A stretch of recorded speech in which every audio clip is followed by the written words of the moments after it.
खलीफा का नाम ले लिया और ये खुली बगावत थी। लेकिन इस बगावत के रद्दो अमल में कोई कुछ नहीं कर सकता था, क्योंकि फातमी खलीफा आधी से ज्यादा बिखर चुकी थी। उसके कुछ ही दिनों बाद फातमी खलीफा का इख्तिताम हुआ और मिस्र सलाउद्दीन की गोद में आ गिरा। सलाउद्दीन मिस्र के बेताज बादशाह थे।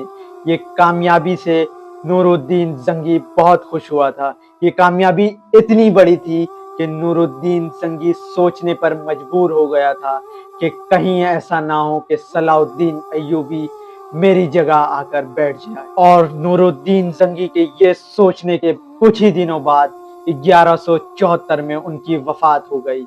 और वफात के बाद पूरे उम्मत मुस्लिमा में अफरा तफरी का माहौल था, क्योंकि नूरुद्दीन जंगी के बाद उनका बेटा उनकी तख्त पर बैठने वाला था, जिसकी उम्र तकरीबन 11 साल थी।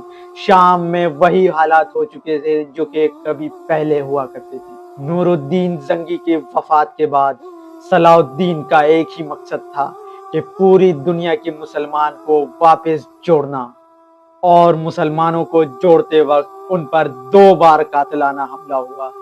एक बार उनका सबसे खतरनाक दुश्मन हशाशीन उनके खेमे में घुसकर उनके सर पर हमला करने की कोशिश की, लेकिन खुशकिस्मती ये थी कि उनके सर पर हेलमेट थी, जिसकी वजह से वो बच गए, क्योंकि उनका दुश्मन हर वो शख्स था जो कि उम्मत मुस्लिमा से नफरत करता था।